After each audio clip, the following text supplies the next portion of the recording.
자기가 자기 인생을 책임지지 못한다면 그 누가 나를 책임지려 하겠습니까? 저도 정말 돈이 없었을 때는 진짜 일주일에 1,500원도 못 쓰고 이럴 때도 있었거든요. 재능을 찾아주는 일이 사실 정말 엄청나게 큰 일이거든요. 사람들이 너무 모르더라고요. 자기가 할 수 있는 일과 할 수 없는 일을 구분짓지도 못하고 할 수 있는 일에 대한 가능성을 완전히 닫아놓은 사람들이 많아요. 아, 난 왜 이렇게 매사에 부정적일까? 이런 게 아니라 아, 나는 그래 긍정적이니까 이게 아니라 긍정적인 것도 때로는요 독이에요. 그것 때문에 발전을 못한단 말이에요. 근데 부정적인 사람들은요 내 약점이라고 생각했던 것을 한 번만 딱 뒤집어서 강점으로 만들 수도 있다라는 이 옵션을 절대 무시하지 마세요. 돈에 미쳤냐 이런 말도 들어봤거든요. 근데 그런 사람들은요 아직까지도 손가락 쪽쪽 빨면서 살고 있어요. 돈에 미친 게 아니라 그만큼 나의 모든 삶의 부분에 있어서 책임감을 가지고 사는 거예요. 특이하게 경제에 대한 얘기를 좀 해보려고 합니다. 뭐 돈에 관련된 얘기라고 할 수 있겠는데 제가 20대 중반 때부터 사람들이 경제 컨설팅을 의뢰를 해서 실제로 그 부분도 같이 컨설팅을 진행해 온 바가 있는데 처음에 시작은 어떻게 그렇게 돈을 벌고 살지? 이런 질문이었어요. 지인들로부터 받게 된 이 질문부터가 시작이었는데 저는 어떻게 보면 불가피했죠. 왜냐면 집이 그렇게 좋은 상황이 아니었기 때문에 제가 돈을 벌어야만 했어요. 그래서 머리를 굴려야만 했어요. 어쩔 수 없이. 클래식 음악을 전공하고 나서 바로 그걸로 돈을 정말 벌고 살기가 쉽지가 않거든요, 여러분들. 왜냐면 이미 레슨이나 이런 것들도 다 교수 찾아가서 하지. 20 몇 살, 23, 4살 된 사람한테 그 레슨을 하려고 하겠습니까? 그래서 첫 번째로는 저는 이제 나이를 오픈하지 않고서 레슨을 시작했기 때문에 그나마 제가 갖고 있는 이런 목소리, 우아해 보이는 목소리로 어필이 충분히 가능했기 때문에 제가 엄청 동안이시네요 이렇게 얘기를 하면 아, 네, 그렇게들 얘기해요 이러면서 그렇게 하면서 사람들이랑 계속 유대관계를 맺어갔던 것 같아요. 그렇게 레슨을 이제 제가 갖고 있는 기본적인 어렸을 때부터 연주해온 그 프로필로 어필이 돼서 시작하게 됐었고 근데 그래도 그거는 뭐 이렇게 딱히 돈을 크게 벌 수 있는 일은 아니었기 때문에 연구를 많이 했죠. 어떻게 하면 내가 부가적으로 수입을 만들 수 있을까? 이거를 연구하지 않으면 음악하는 사람들은 힘들어요. 그래서 저는 이제 음악하는 사람이었지만 사업을 하게 되면서 다양하게 많은 경험도 쌓고 그리고 음악을 하는 주위 사람들, 친구들, 후배들, 선배들에게 아주 큰 귀감이 됐던 케이스죠. 왜냐면 음악하는 사람들이 다 그런 건 아니지만 대부분 좀 사회성이 떨어진다라는 평가를 받더라고요. 그러다 보니 저처럼 이렇게 사업을 하고 실제로 음악이란 걸 가지고 사회성과 그리고 경제적으로 이렇게 결부를 시켜서 뭔가를 창출해내는 이런 사람들이 거의 없다고 보시면 됩니다. 그리고 돈이 필요하면 어쩔 수 없이 돈을 벌어야 되기 때문에 회사 취직하고 실제로 다른 일을 하고 이렇게 하면서 음악이랑 멀어져요. 근데 저는 이제 가르치는 일도 하고 계속 틈틈이 연주도 하고 이러면서 음악을 계속 꾸준히 하면서 부가 수입을 창출하는 머리를 굴려서 여러 가지 다양한 방법으로 부가 수익을 창출하면서 남부럽지 않게 정말 어렸을 때부터 해외여행도 다니고 저의 스스로 번 돈을 가지고서 먼 나라들만 여행을 다녔습니다. 이런 식으로 정말 멋있게 산다라고 주위 사람들이 얘기할 정도로 시간도 잘 쓰고 그런 데 가서도 그냥 놀고 오는 게 아니라 거기서도 뭔가 또 일을 하고 와요. 그래서 그런 모습들이 굉장히 사람들에게 인상 깊게 평가받는 부분이었었는데요. 독일에 제가 있었을 때 어떤 일본인이 제 지인한테 듣고서 경제 컨설팅을 저한테 받은 적도 있어요. 갑자기 만나자고 해서 왜 만나자고 하지? 별로 친하지도 않은데 그분이 저를 초대해서 케이크랑 차를 마시면서 얘기를 했는데 그 본론이 뭐였냐면 저한테 경제 컨설팅을 해달라는 거예요. 어떻게 그렇게 돈을 잘 벌 수가 있어요? 이런 질문이었어요. 그때 되게 놀라웠어요. 아, 내가 사람들한테 이런 이미지구나.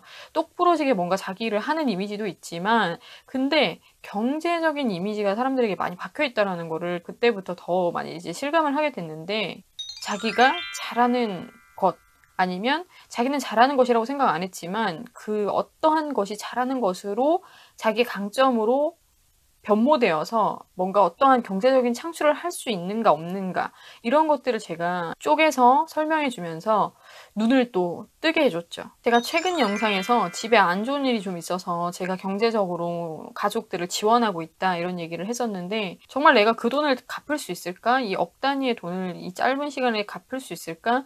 막 그런 생각이 들 정도로 너무 머리가 아픈 사건이었어요, 사실은. 뭔가 좋은 일에 쓰는 거면 차라리 기쁜 마음으로 줄 수도 있겠는데 좋은 일보다는 그냥 개인의 실수로 인해 일어난 일이었기 때문에 그래서 그런 것들에 대해서 머리가 정말 정말 지긋지긋하게 아팠는데 다시 한번 감탄했습니다. 돈을 잘 버는 나의 능력에 대해서. 이게 항상 좀 남기려고 하는 성향 때문에 그런 것 같아요. 저는 시간을 투자하면 뭐가 남아야 되고 뭐를 투자했으면 뭐가 남아야 돼요. 무조건. 왜냐면 남지 않는 일을 하는 게 싫고 배우더라도 확실하게 배우는 게 좋고 막 쓸데없이 시간 쓰고 남들이랑 수다 떨고 이런 거 진짜 싫어하거든요. 그래서 저는 정말 불필요한 모임이나 저를 만나자고 하는 사람들한테 시간을 주면서 쓸데없는 얘기들로만 그 시간들이 채워진다면 절대 두 번 다시 그 사람 안 만납니다, 저는. 그래서 정말 정말 꼭 필요한 사람들, 정말 필요한 얘기만 나누고 서로에게 정말 좋은 그런 윈윈 관계가 될 수 있고 에너지와 시너지를 남기는 그런 만남만을 추구하는 것이 경제적으로도 연결이 되는 것 같아요. 얼마든지 머리를 쓰고 얼마든지 노력을 해서 깊이 생각하고 깊은 구상에 빠져들면 내가 갖고 있는 모든 능력이 어떻게 경제적인 연결고리로 나타나느냐 이걸 찾을 수가 있단 말이죠. 돈이 없다기보다는 어떻게 보면 노력하지 않는 거라고 생각해요. 이 부분에 있어서 자기가 자기 인생을 책임지지 못한다면 그 누가 나를 책임지려 하겠습니까? 뭐 아버지가 물려줄 주산이 있는 사람이면 모르겠지만 저는 그런 건 없는 것 같아서 저는 열심히 제 앞날을 위해서 누구 원망하기 싫어서 나이 들어서 열심히 제 일을 하고 있고 저도 정말 돈이 없었을 때는 진짜 일주일에 1,500원도 못 쓰고 이럴 때도 있었거든요. 엄청나죠, 여러분들? 특히 이것은 독일에 있을 때 해당되는데 제가 하던 일을 다 버리고 독일에 간 거였어가지고 좀 막막한 입장이었고 좀 더 나은 구상과 생각을 했어야만 하는 때였어요. 그래서 생각하고 구상하는 그 시간이 좀 길어지면서 돈이 바닥이 난 거죠. 그래서 정말 난리도 아니었습니다. 정말 남들은 다 레스토랑 가고 다른 제 뭐 후배들이나 뭐 친구들은 놀이공원도 가고 난리가 났는데 저 혼자서 정말 방구석에 처박혀서 어떻게 해야 되지? 난 앞으로 어떻게 살아야 되지라는 고민, 진지한 고민에 빠지게 됐어요. 부모님이 돈 주고 그 돈 가지고 살 수 있으면 저도 게을러졌을까요? 뭐 그런 생각이 들기도 하지만 근데 저는 제 성향상 돈이 있건 없건 간에 게으르게는 못 사는 성격이어서 남들이 놀 때 정말 엄청나게 뇌를 굴리면서 생각을 많이 했었고요. 내가 가지고 있는 어떠한 재능이 아니면 나는 이걸 재능이라고 생각도 안 했는데 이것을 어필해서 충분히 사람들에게 매력을 끌어서 이것으로 인해 경제적으로 창출이 일어날 수 있겠구나. 이런 가능성들, 여러 가지들을 다 파악해 보면서 내가 앞으로 독일이란 나라에 거주하면서 어떻게 해야지 돈을 벌고 생활을 할 수 있을까? 이런 생각들도 많이 하게 됐고 그러면서 이제 독일에서 있다가 만약 돌아가게 된다면 내가 어떻게 해야 될까도 미리미리 사실은 생각을 했었고요. 그리고 그 생각만으로 그치지 않고요. 바로바로 확신이 있을 때는 하면서 개발하자라는 의미로 다 만들어진 상태에서 하는 게 아니라 그냥 시작부터 했어요. 그래서 내가 이걸 정말 잘 할 수 있는지 못하겠는지 중간에 포기를 할 것 같은지 그냥 해보면서 몸으로 실제로 느끼면서 그거를 판단하려고 했어요.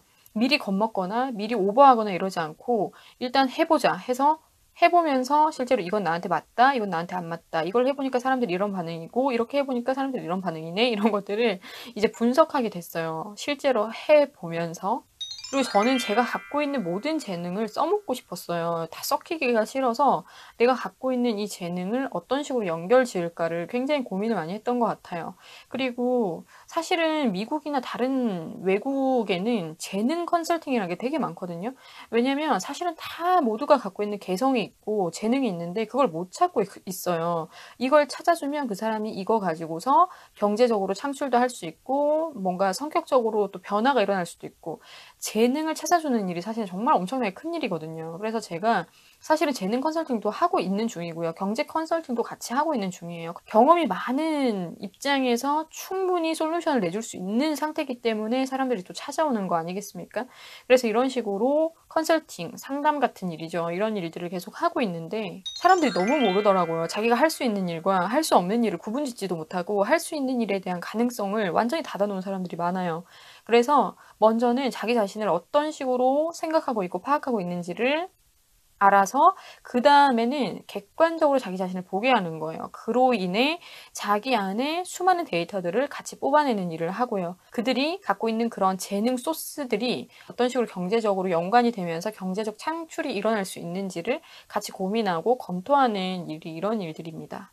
그리고 저는 이런 일 하는 게 재밌어요. 그러니까 음악을 하는 사람인데도 너무 다양한 성향이 제 안에 많이 들어있기 때문에 이런 일을 할 때마다 너무 기쁘고 그 사람들이 바로바로 어떻게 보면은 자기 삶의 변화가 일어나는 거잖아요. 몰라서 그런 것도 있고요. 게을러서 그런 것도 있고요. 좀 다양한 케이스들이 있는데 대부분은 좀 게으르죠. 어떤 부분에 먼저는 생각하는 부분에 게을러요. 충분히 생각하면 되는데 걱정만 한단 말이에요. 걱정은 치워버리고 차라리 생산성 있는 생각을 하세요.